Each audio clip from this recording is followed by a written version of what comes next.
जो 12 जून को जो प्लेन क्रैश की दुर्घटना सिविल हॉस्पिटल में हुए उसके बारे में मैं अभी बताना चाहूंगा कि उसमें 4 मेडिकल स्टूडेंट की दुखद मृत्यु हुई है और उसके अलावा जो रिलेटिव थे सुपर स्पेशलिस्ट के रेसिडेंट डॉक्टर थे उनके रिलेटिव के साथ टोटल डेथ अंक है 9 है और 20 स्टूडेंट को इधर एडमिट किया गया था जिसमें से 11 को डिस्चार्ज कर दिया गया और जो भी स्टूडेंट अंडर गोइंग ट्रीटमेंट है वो अभी स्टेबल है आउट ऑफ बीजे मेडिकल के जो यूजी के स्टूडेंट थे वो अभी 4 के दुखद मृत्यु है। अच्छा, अभी कितने एडमिटेड है? अभी 20 एडमिट थे उसमें से 11 को डिस्चार्ज दे दिया गया है। अभी 8 से 9 लोग अभी ऑन गोइंग ट्रीटमेंट में है और वो अभी स्टेबल है। अच्छा, बॉडी कब दी जाएगी? No, right now no one is missing. So, other than the plane passengers, how many fatalities have been reported from the ground? Do you have an estimate, sir? Up to now 21 other than the passenger and medical students, 21 dead body recovered from the site of the plane crash. So, 20. Who are the other people?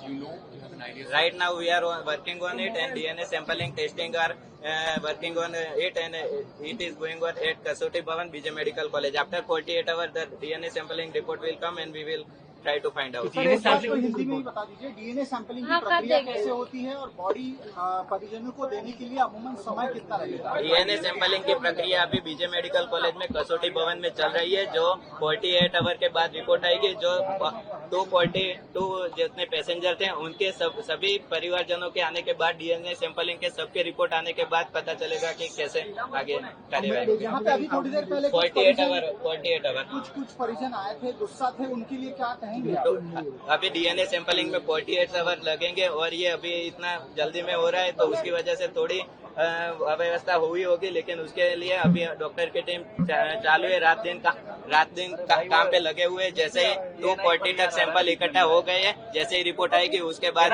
Body को आगे ये बताया जा रहा है sir कि cold storage में 36 body रखी जा सकती है। कितनी बॉडी हैंडओवर है? कोल्ड स्टोरेज में 36 बॉडी रखी जा राइट नाउ सकती है। No body will given to the passenger relative of the passenger because सभी के रिपोर्ट्स आने के बाद ही डेड बॉडी डिस्पैच करेगी।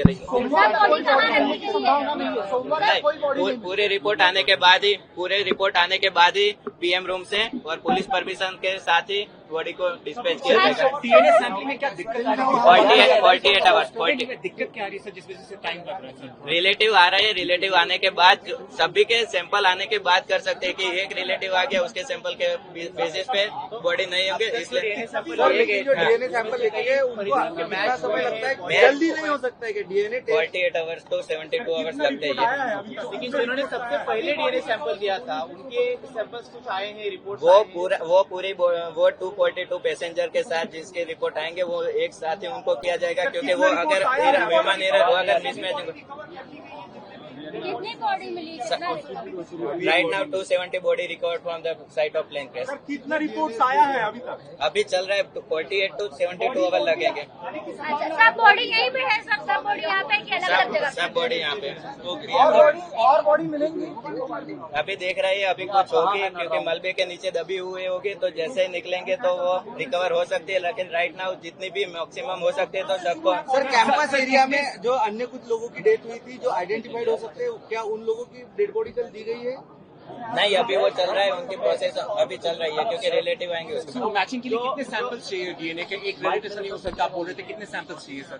सभी पैसेंजर के रिलेटिव के सैंपल आने के बाद ही, क्योंकि वो अगर मिसमैच हुआ तो किसी का कहीं पे इसके लिए तो कितने मिनिमम समय है क्या? पूरी जो जितने पैसेंजर थे सबके रिलेटिव के सैंपल आएंगे उसके बाद।